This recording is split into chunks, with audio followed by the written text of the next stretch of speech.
This is tape number ET45 from the library of the Howard Thurman Educational Trust. Two meditations by Howard Thurman. This is side 1, entitled Joy Beyond Pain.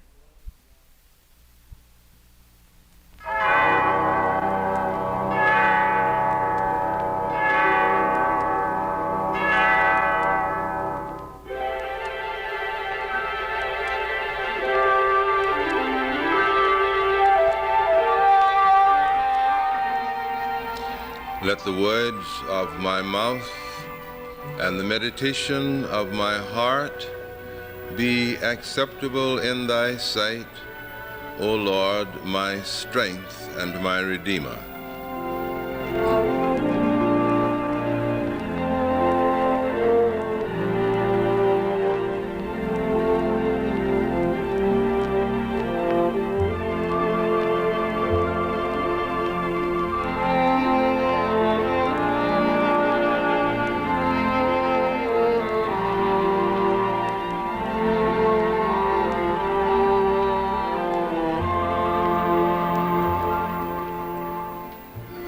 Because many of you in your notes or postal cards have made requests about the book from which I am reading at the first part of our program each morning, I am announcing that it is a new book called The Inward Journey. It is a book of meditations that was published last month by Harper and Brothers, meditations that were written for and used by many of the persons who attend Marsh Chapel.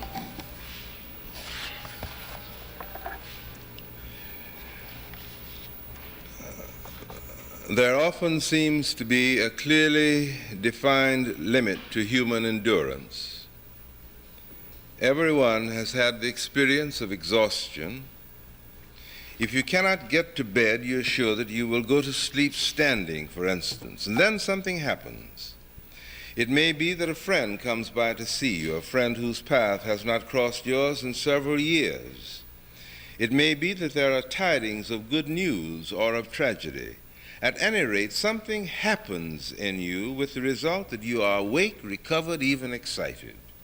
A few minutes before, the weariness was closing in like a dense fog, but now it is gone. Of course, knowledge about the body and mind gives an increasingly satisfying explanation of this kind of experience. The important thing, however, is that beyond the 0 point of endurance, there are vast possibilities. The precise limitations under which you live your particular life cannot be determined. Usually, the stimulus, the incentive, must come from the outside, be brought to you on the wings of external circumstance. This means that the power available to you in great demand is not yours to command. I wonder about this. The simple fact of revitalizing human endurance opens a great vista for living. It cannot be that what is possible to the body and nervous system by way of tapping the individual resource on demand is denied the spirit. The spirit in man is not easily vanquished. It is fragile and tough. You may fail again and again, and yet something will not let you give up. Something keeps you from accepting no as a final answer. It is this quality that makes for survival of values when the circumstances of one's life are most against decency, goodness, and right. Men tend to hold on when there seems to be no point in holding on because they find that they must hold on. It is often at such a point that the spirit in man and the Spirit of God blend into one creative illumination. This is the great miracle. The body and the nervous system know this. I'm sure that each one of us has had the experience of coming to what we commonly refer to as the end of our rope. Our physical endurance reaches its highest point, or depending upon your point of view, its lowest point. And we know that we can't go on. We just don't have enough physical energy left to last another minute. And then we have all experienced how something often happens to us. We get what is called a second wind. We are able to tap resources that under ordinary experiences of living are not apparently available to us. But when a certain kind of overwhelming demand is made of our bodies, the body seems to know where the secret energy is, and it unlocks the door and the energy flows. Now, there are certain physiological explanations for it, but they are really not explanations. They are descriptions of what happens. But precisely what is the thing that makes this possible? We do not quite know. The only thing that we do know is that under certain circumstances we are able to go beyond what we thought we were able to do or to experience. Now, this is true with our bodies. It is true again and again with the renewal of our minds.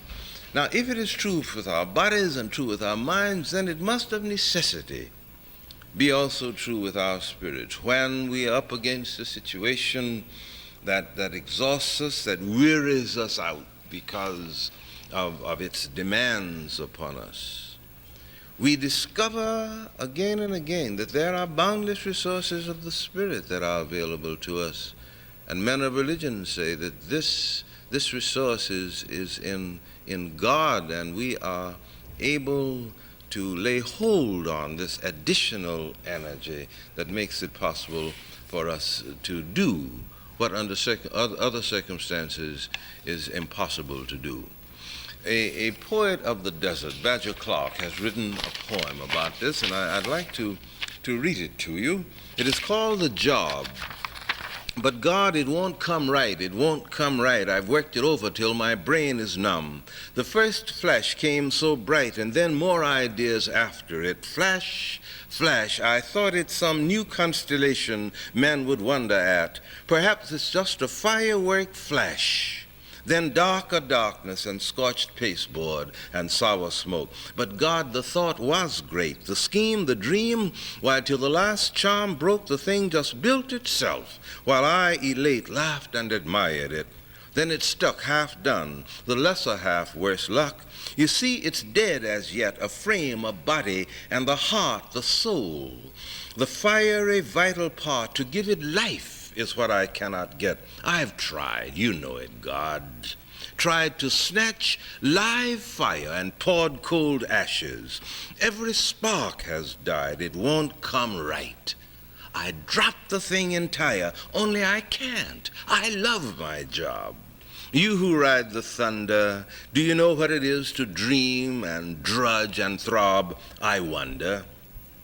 Did it come at you with a rush? Your dream, your plan? If so, I know how you began, yes, with rapt face and sparkling eyes, swinging the hot globe out between the skies, marking the new seas with their white beach lines, sketching in sun and moon, lightning and the rains, sowing the hills with pines, wreathing a rim of purple round the plains. I know you laughed, God, as you caught and wrought the first swift, rapturous outlines of your thought. And then, man, I see it now.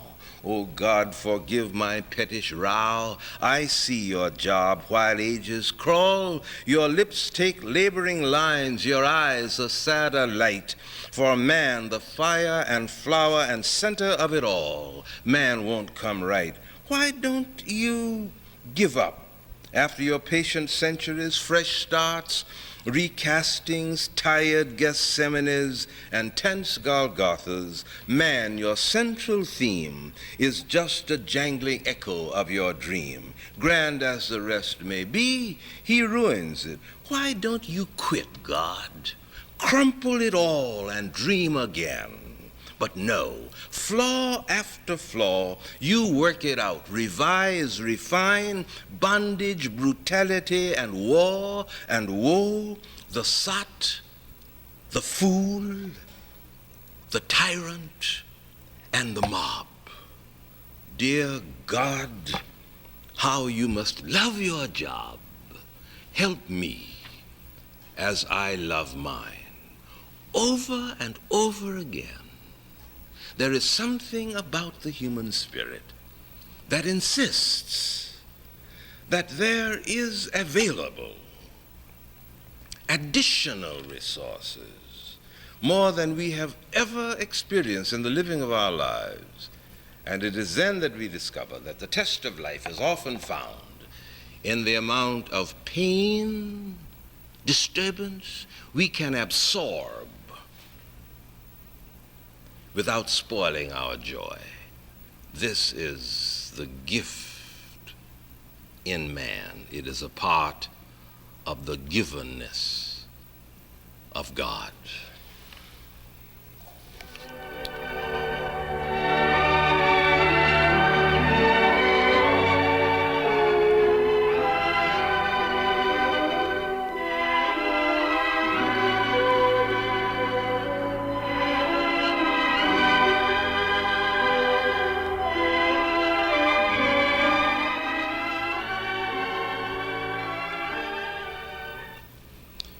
Let the words of my mouth and the meditation of my heart be acceptable in thy sight, O Lord, my rock and my redeemer.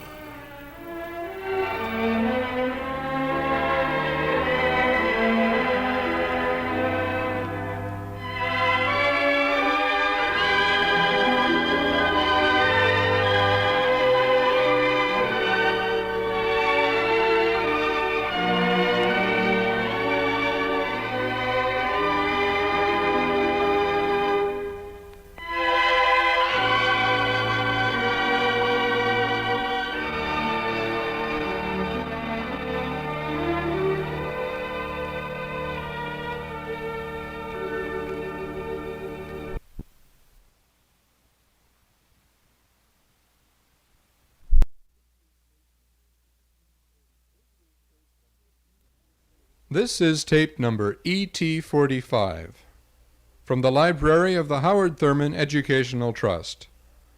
This is Side 2, entitled Protection from Our Weaknesses.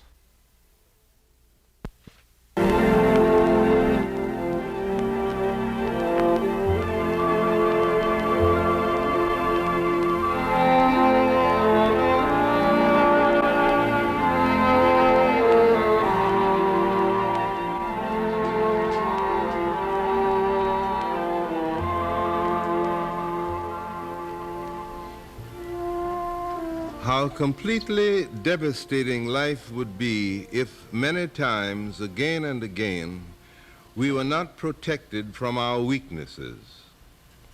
Often we take refuge in our weakness by using it to shield ourselves from the harsh judgment and the exacting demand.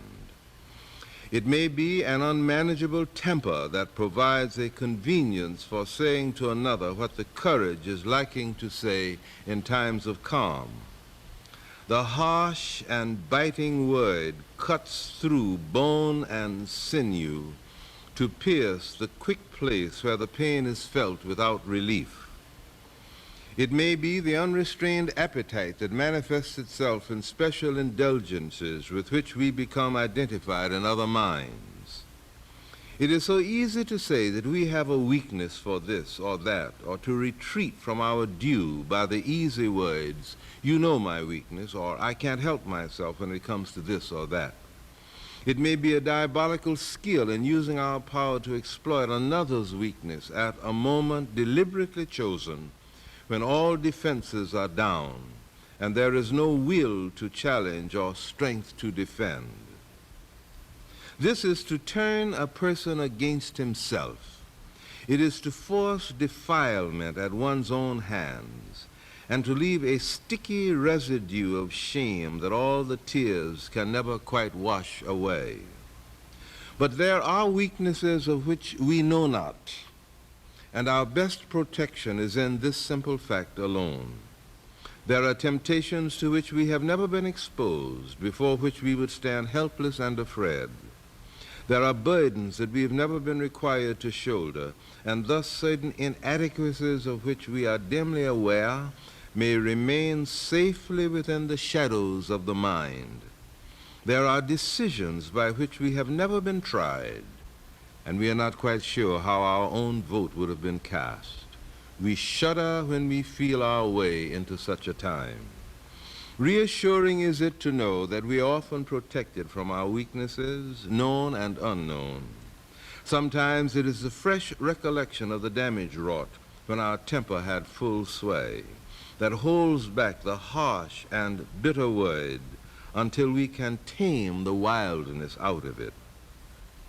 Sometimes it is the chance remark that gives the clue to the image of ourselves which we have made by our preoccupation with our own indulgence, that alerts the self to bring a halt, to take position against the things within that would destroy.